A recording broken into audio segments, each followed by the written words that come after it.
Hi! Another cooking video. Garlic tofu with kangkong stems naman yung lulutuin ko.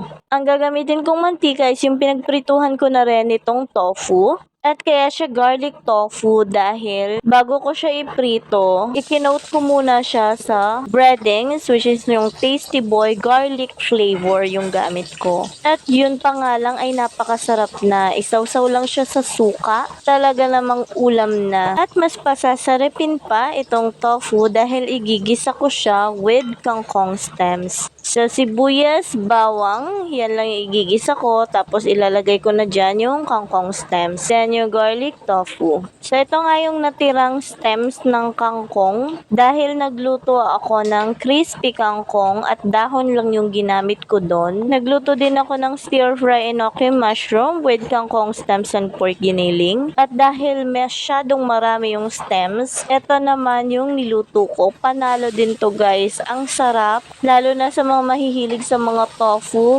perfect talaga yung lasa nito. Lalo na't nakakoat sa garlic yung tofu. At pinaka-crispy nito yung tofu. So, ayan na guys, nilagay ko na yung sibuyas at bawang, na maluto na yung sibuyas at bawang. Isinunod ko na rito itong kangkong stems. So, hiniwa ko nga lang na maliliit yung kangkong stems.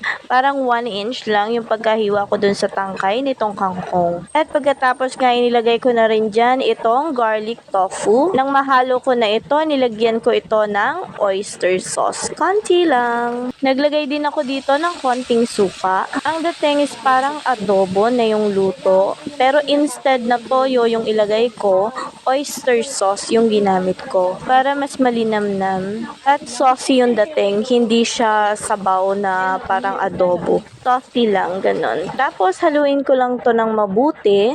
Tapos maglalagay ako ng konting black powder pepper at seasoning magic syrup. Yung ilalagay ko, konti lang. And lastly, haluin lang ulit ito ng mabuti.